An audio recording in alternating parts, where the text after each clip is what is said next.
Uncle Howdy was successful last night on Raw. Howdy having his very first match as the Uncle Howdy character, Bo Dallas's first match since 2019. Him pinning Chad Gable, though, is not the hot topic that has dominated fans' lips since that moment. Honestly, what was the Bo Dallas promo that happened earlier on Raw.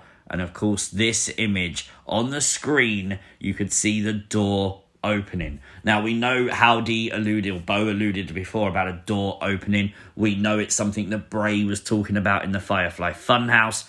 And back in the Funhouse, we assumed the door opening meant something to do with Alexa Bliss, because Alexa's box was used as a doorstop, and then later on it was on the table. So that was a key point of that Funhouse episode. So the fact we're now talking about the door being open, are we saying that Alexa Bliss is due back in WWE soon? I know we keep saying it, but this seems to be potentially another hint that it is happening soon. And I think when you add it to the fact in the final Funhouse episode, Bray Wyatt shouted the words, "The beast is rising," and last night, Bo Dallas would say, "The beast is rising from the sea."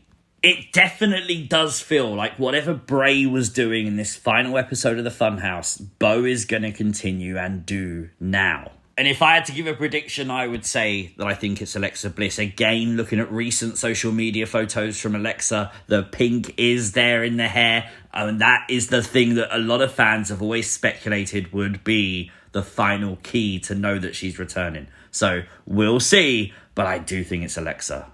Following Raw last night, Corey, who works with PWN, actually tweeted this out. Now, I actually trust Corey. I've seen a lot of his stuff, a lot of his work, and he seems to be spot on a lot of the time. He said that this feud between the Wyatt Six and American Made is definitely going to continue, leading to a Firefly Funhouse type of match, probably with all the members of both groups. What's interesting, if that is true, is that means we'll see the Wyatt Six members in the Funhouse, not just Bo.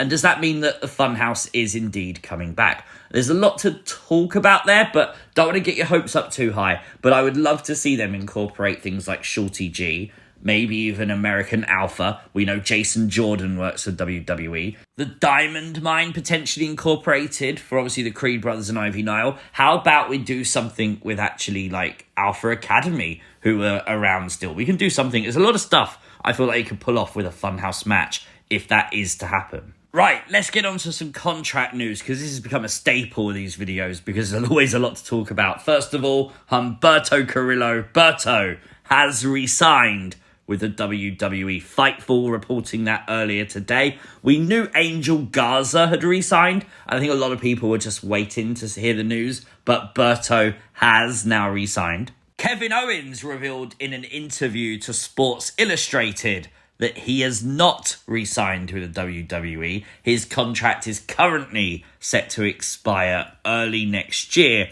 I seemingly vaguely remember Kevin Owens, like last time his deal come up, and I don't pay too much attention to contracts, but I seemingly remember him going right down to the wire, and I feel like that's what he's going to do again. Honestly, in this wacky world of wrestling, never say never. But I do feel like the last time this happened, I remember Kevin going right to like days before his contract expired. So I'm not concerned that he's going to leave yet.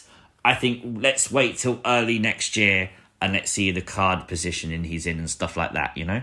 I think the big news from yesterday, and I think this caused a lot of controversy, was Rikishi's comments regarding Jey Uso's future. Rikishi would state that it's always possible, seeing Jey Uso's spot on the card of WWE, that Jey could go elsewhere, alluding to the idea that Jey Uso could go to AEW. Now, it's important to stress this didn't come from Jey at all, but it's come from his dad, so a lot of people took it as like, okay, this might happen. A lot of people obviously dead set against the idea, but I do understand where Rikishi's coming from. Every week, seemingly, Jey Uso is very high in merch sales. He seems to top the charts quite often, and his momentum has definitely not died down yet. But we all know how wrestling works. If WWE don't capitalize on hype, then instantly that hype fades away and people fade into obscurity. We've seen it a trillion times with wrestlers. It happens all the time in every company going. Jey Uso would be not an exception to that list. And potentially in a year's time, he could find himself lower and lower down the card as a single star. The question then becomes, does WWE want to keep Jey Uso as a solo star in the long term, or is there a plan already in place to reunite with Jimmy? But in the meantime, let's give Jey Uso a nice paycheck with the insane amount of merchandise he's selling. Yeet.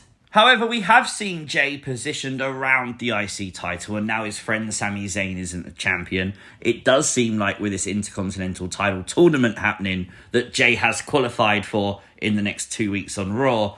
Obviously, it looks like Jey's going to face Braun, with Braun mentioning Jey in his promo and stuff like that. So they are seemingly positioning Jey a little bit higher. I wonder if that's from criticism from Rikishi, or if that was the plan the whole time. We'll never know.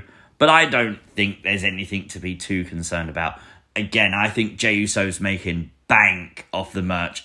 And that's probably a little bit more important than titles sometimes, you know? And our final story is a bit of a weird one about the WWE Performance Center potentially moving. WrestleVotes, who we all know is very credible, tweeted out earlier today saying that he heard from a source that WWE had a meeting in Stamford which was hosted by Mark Shapiro. One of the biggest news to come out of the meeting is that WWE's Performance Center will be moving to Las Vegas in the near future. Sean Ross Sapp of Fightful Select was very quick to ask his sources, and his sources said to him that that is not a plan and it's not happening. WrestleVotes would double check with his sources and then confirm that his sources say they are confident of the initial report and they will be moving to Vegas. It won't be an overnight thing, but it will take some time. And he ended, so in the end, time will tell. And Sean Ross Sapp would then come out again and say that sources at the top of WWE and TKO has told Fightful Select that they are not planning to move the Performance Center to Vegas. Sean was specifically told that Mark Shapiro is making a point that Vegas is a destination and that having a presence there is on the table. So, is it on the table or not on the table? I honestly don't know what to think about this. I think it's a nothing story. I think it's like, we could do this. This could be a benefit to us kind of thing. I don't think they will. I've been very lucky, and I've spoken to a lot of wrestlers who have gone through the Performance Center and NXT. And privately, they've said to me in the past that actually it's really good. Because a lot of these wrestlers, they train at the PC, they work on NXT, and they live in Florida. If you move the PC, all these wrestlers have to move to Vegas. That might be an issue. That genuinely might be an issue for morale and stuff like that. Like, people are making a life for themselves and they've got to move to a completely different state. That might be an issue, you know? But with WWE, it is a business, especially now under TKO. And if they see it as a profitable thing to do in Vegas, you just never know what they're thinking, do you? Let me know all your thoughts on all the stories we talked about today in the comments section down below. I am sorry for no NXT tonight, but the show was pre-recorded, but we got this awesome video out instead. So make sure you hit the subscribe button, share the video so your friends can find it, hit the like button, and I'll catch you as always next time. Peace!